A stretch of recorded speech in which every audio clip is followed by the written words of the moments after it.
Cool, cool. Go ahead and give me ability. Oh, here we go. Coming up shortly.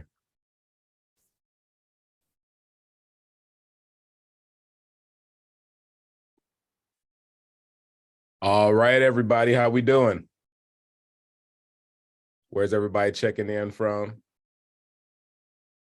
I see we got the VesterCon coming up. That's what's up. Chicago checking in. Southside. You know, that's the only side I asked about. Of course. For sure. Yeah, I'm originally from the South Side. Memphis. Okay, I see you checking in. Atlanta. I got what's happening, Jessica? I got a deal going live there tomorrow. Got an auction wrapping up. What's happening? What's happening, CJ? That's what's up. Georgia, Georgia. I love it. I love it. All right. So we're going to talk about some things that are impacting the hotels for the last kind of year, right? So just like anything, we look at things at a quarter or the quarterly reporting. We also look at things on an annual basis. So for those of y'all who do not know, and I haven't had the pleasure to connect with, it's Omari here at the Hip Hop Hotel Broker. I've transacted over $700 million in hotel real estate. I'm actually coming off of 9 auctions today, got about another 9 tomorrow. So it's kind of bananas here. One of the deals is closing out is actually right there in Norcross, Georgia.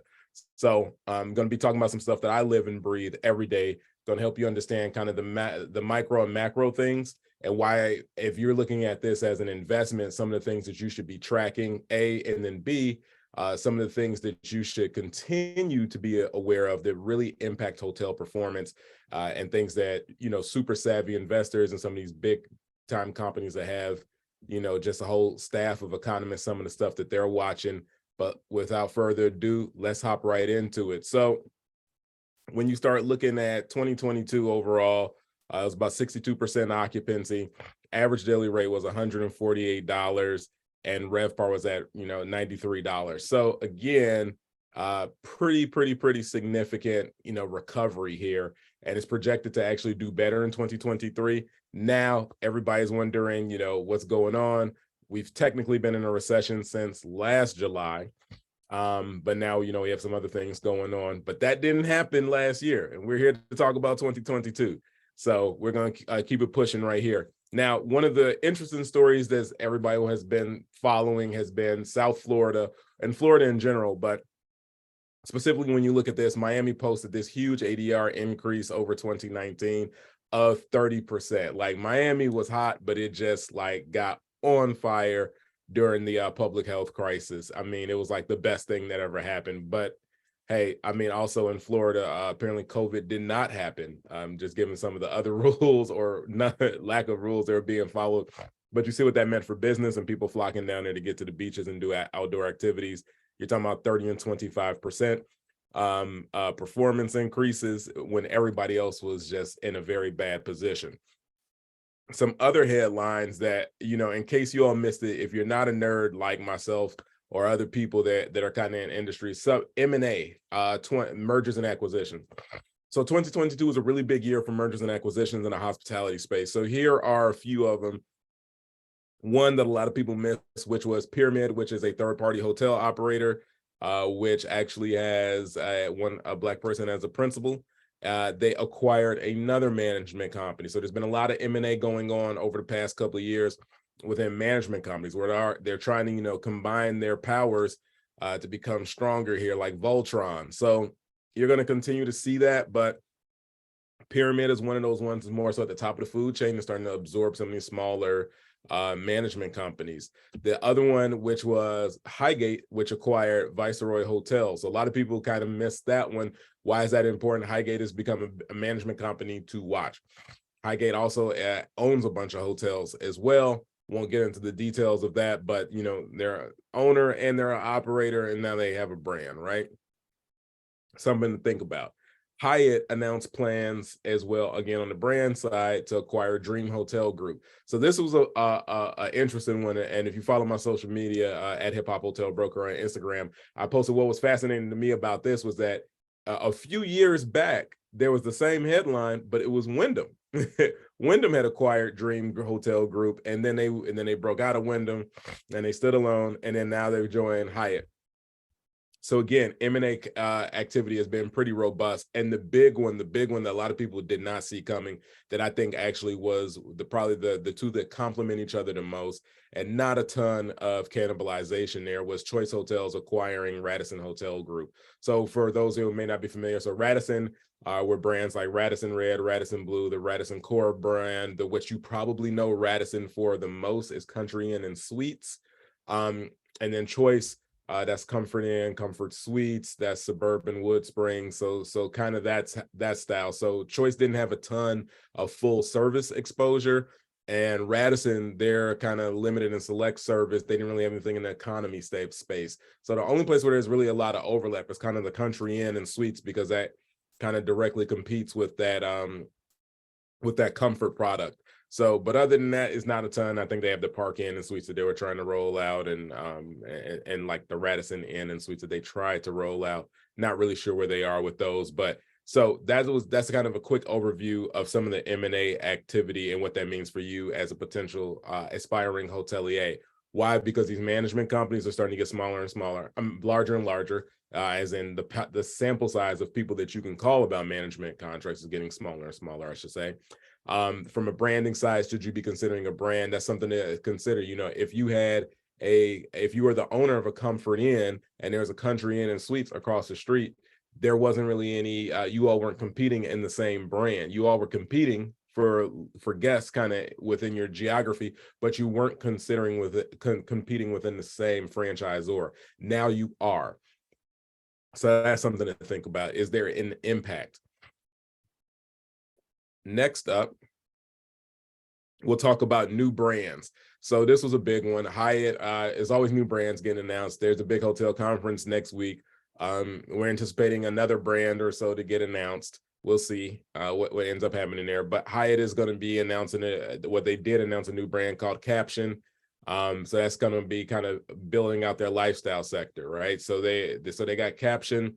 And then you saw on the previous slide, they acquired another hotel brand of Dream Hotel. So that is the way to grow. You're either, and the same thing for talent, you're either going to develop it or you're going to acquire it. It's the same thing for these hotel brands. You're going to develop it or you're going to acquire it. And on the right hand side, you see Marriott added its 31st brand. That's right, 31st brand with the acquisition of City Express. So City Express, predominantly Latin America brand.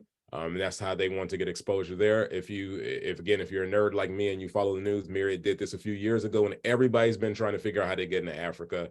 Everybody's been kind of sleeping on that and not paying attention. I'm sure they will be now, just looking at how many trips have been happening to Ghana on my social media timelines. But I think that more and more brands are going to be trying to get in Africa. So a few years back, they bought Protea, which gave them great exposure, specifically in South Africa and a lot of key markets they wanted to be in, and really helped them kind of get their tentacles out there. So here you go. Now they have this Latin America brand, which helps them get into the Latin American markets where they may have been struggling a little bit, but they went ahead and acquired this. Personally, I predict, this is just an Omari prediction, that they'll eventually start franchising that out on more so the economy side, and that might be like their economy conversion brand that eventually becomes like a competitor for Spark by Hilton. So we'll see how that rolls out with my projection. Here are some highlights of the recovery here. Again, apologies for the small print here, but I'll just talk you through it. So on the top left here, for those of you all who do not know, Hawaii got just clobbered during this whole thing because it's only accessible through plane. So when that happens, and I mean, the island was basically just closed down. It was already isolated. And tourism is a huge part of their GDP. So you can imagine what COVID did from there. Was a number of hotels that just closed down. They just didn't have tourists to support it. But December 2022 total visitor count was 91.5% of the 2019 level. So this is the other thing that I always tell people when you're looking at hotel performance, and as somebody who underwrites and values hotels all day, every day, people are like, oh, it's up, revenue's up. And I'm like, yeah, is that sustainable in all of these markets? Because people are getting on planes again. I was that guy, I wasn't getting on a plane for a long time. But now the world's back open, and I always say Hawaii. That's always tell my clients, Hawaii's open now. International travel is happening again. So if you look at this, and then to the right of that, hotels closed 2022 with higher rates than pre-pandemic. So a lot of us are complaining about the cost of eggs and the cost of gas and all these other type of things and inflation. What does that mean? Yes, airline tickets go up, but also hotel average daily rates go up. People are just expecting to pay more. So what's also happening is that people are paying more. It does cost you a little bit more to operate, because we're going to talk about labor challenges as well. But when you start looking at, you're getting a higher rate, even though you have lower occupancy, and you have higher RevPAR than you did historically. So, and RevPAR is a really important key performance indicator that we look at. The other thing was TSA screens the highest number of passengers since February 2020, which we all know, is when the world kind of melted down. But in October, we saw the highest amount of passengers since 2020. Here's something else that I pay attention to, that I'm watching on a regular. So this is TSA checkpoints, and this is just for this week. So you can see how it's been moving. So 2019 was the last, kind of regular year that we look at. We're looking at data right now, a lot of it, year over 2019, over 21, over 22. We kind of throw 2020 out. But if you were to look at this in 2019, you see, on 313, there were 2.4 million people that traveled. We're up to 2.39 million people. So we're pretty close. On a few days, we actually beat 2019 numbers, or, we're kind of within 80 to 90%. So closing in on air travel, kind of normalizing. Again, that's something to be extremely cognizant of. If you're in a leisure demand market, or if you're something that's highly prone to business travel, how does all of this impact you as a hotel owner? Market specific stuff. So we already talked about Miami. We've talked about Tampa, registering the highest RevPAR growth. Again, they just went high occupancy, high rate. Like if you own a hotel in Tampa, all of a sudden your valuation just shot up, and they didn't really know what was going on. The steepest RevPAR deficit, San Francisco. So, a lot of these markets, kind of central business districts, or these large box hotels, because, some of these large meetings haven't returned back. They're hurting a little bit. And so sad to see that, with San Francisco being such a high rate market as it was, down 33%.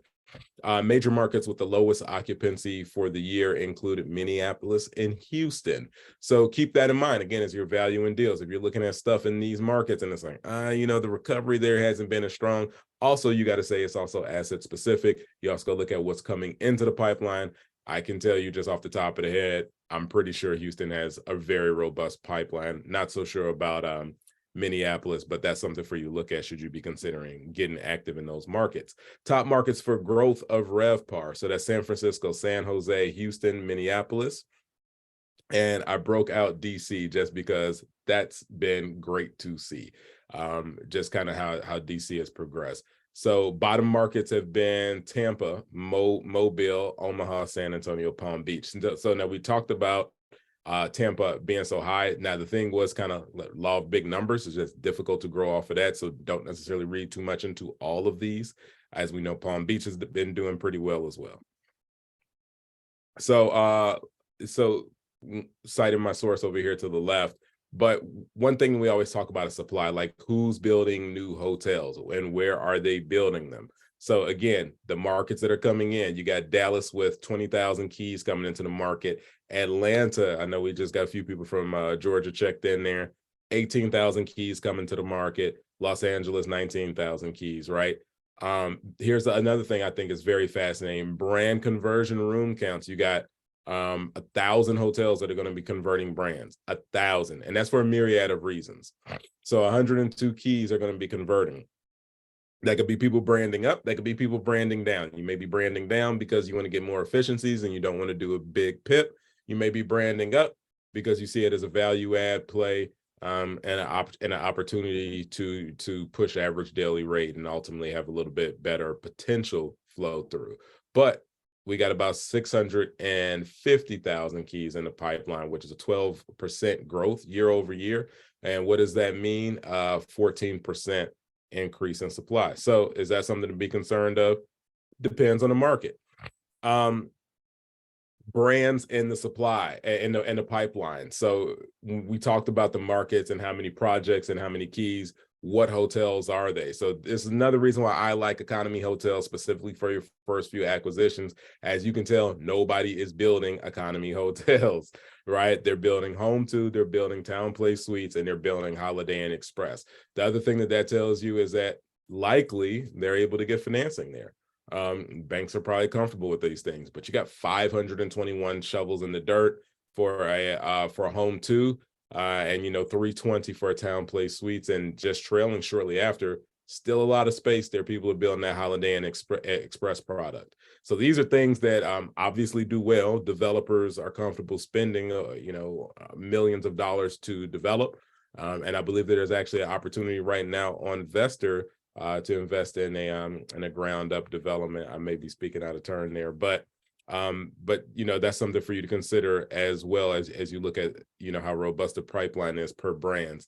So let's talk about specifically how the hotel brands performed.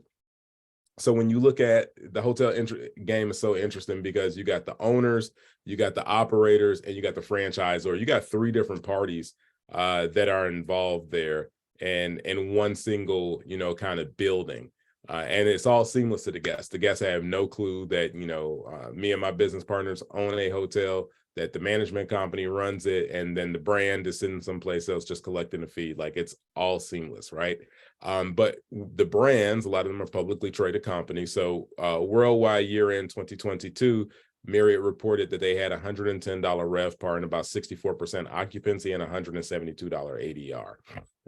And one thing they highlighted in their 10K was that RevPAR grew 5% compared to 2019. So again, that's in line with what we saw in the industry, that RevPAR growth. We saw all-time high RevPAR, right? We just talked about that on the previous slide. So Wyndham has brands, think about Wyndham Garden Inn, think about brands like Trip, think about brands like Days Inn, Baymont, Super 8. So worldwide year-end 2022, they have $41.88 RevPAR. Now, $651 million for the full year, and adjusted EBITDA, I believe there, and development pipeline grew 12% year over year, including 170 new construction projects of the Echo Suites. Now, that's their ground up.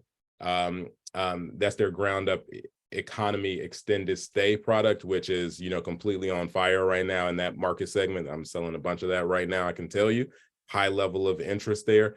And it's going to go neck and neck and competing with WoodSpring Suites. So it's just something for you to keep in mind. 2022 growth, the company awarded 882 new contracts in that year. That's a lot. So that's a 35% increase to the 655 contracts awarded in 2021. So Choice Hotels. So think about brands like Comfort, Mainstay, Sleep Inn, WoodSprings. So domestic year in 2022, they were $93 average daily rate, 58% occupancy, and $54 RevPAR across all the brands. I wanted to highlight Choice because they have that phenomenal emerging markets platform. Wyndham has their Bold program and Women Own the Room. And Choice with their programming, so a lot of people, they think that they may not want economy product. They think that they may not want economy extended stay.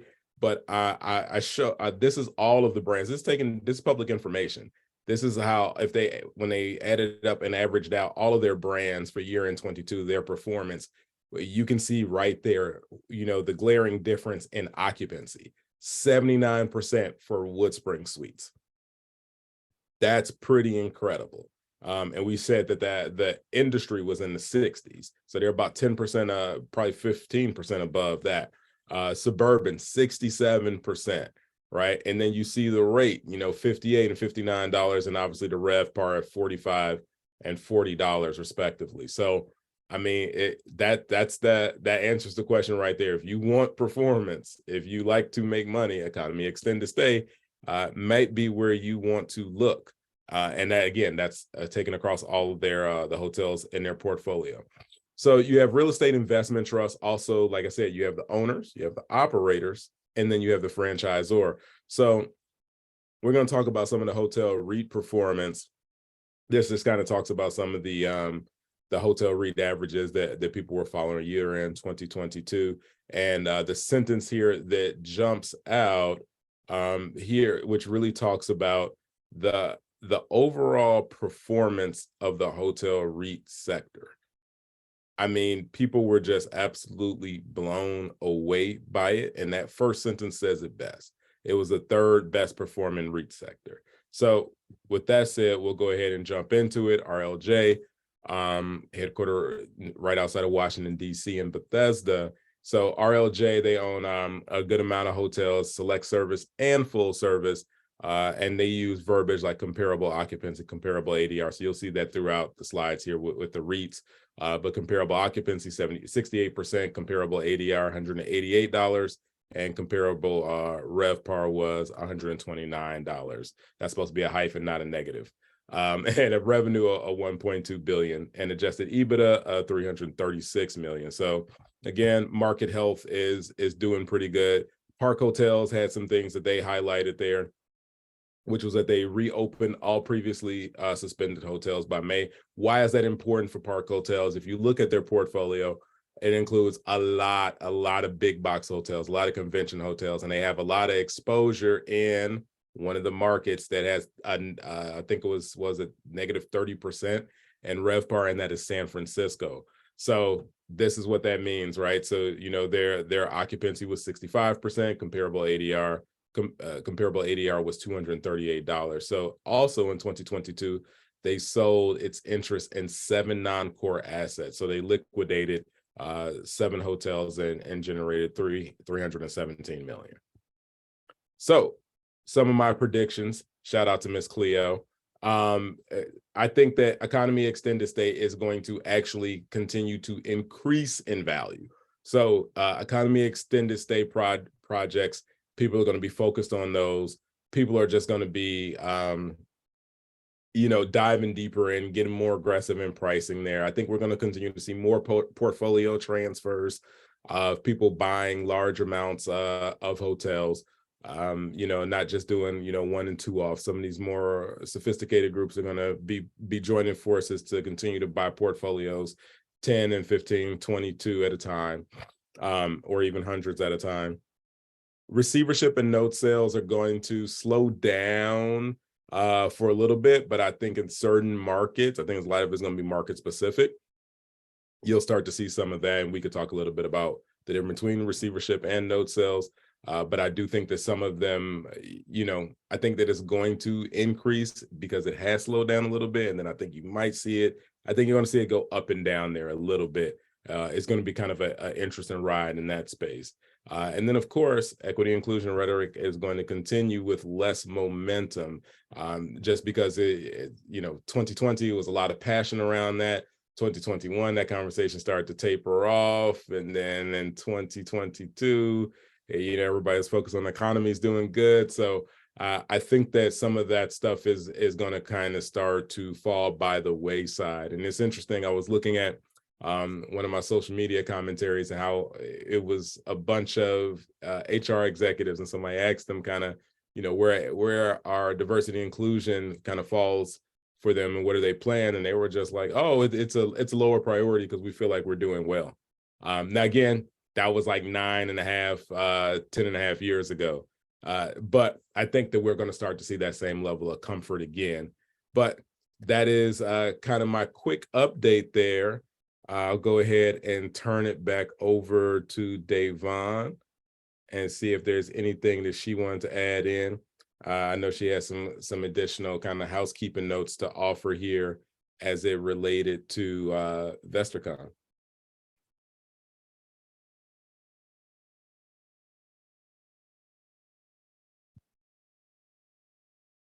Or not. We can go ahead and open it up to questions. Anybody have any questions you want to drop in the chat?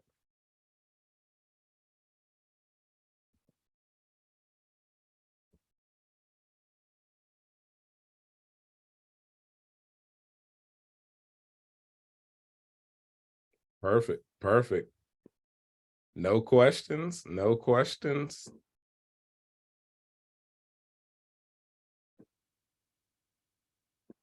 No questions at all. Oh, appreciate it, Sterling. Appreciate it. Thanks for tuning in, man.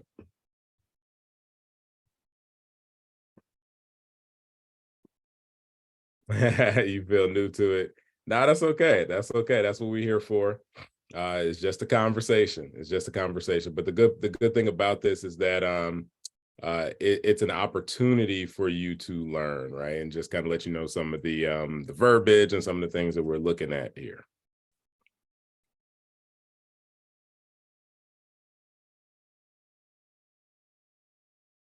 Okay. All good. All good. Well, I appreciate you all popping in here.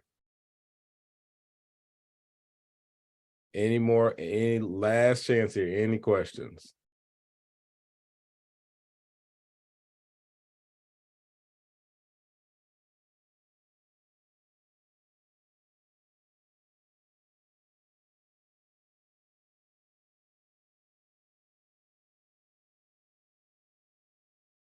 Also, Davon wanted me to let you all know VestorCon, scroll back up here. We dropped the link here to that. Um, I think that's going to be a great opportunity for you all. If you have more questions about hotel investments, if you have more questions about, she's going to be talking about other asset classes. I am only a hotel expert, but I think VestorCon would be a good opportunity for you all to come in and learn a little bit more and get some more information on that. So if you scroll back up, you will find that. And I'll drop my IG in here. Somebody asked how to get in touch with me, and we will take it from there. I appreciate you all for tuning in. You all have a phenomenal evening. Thanks so much. Peace.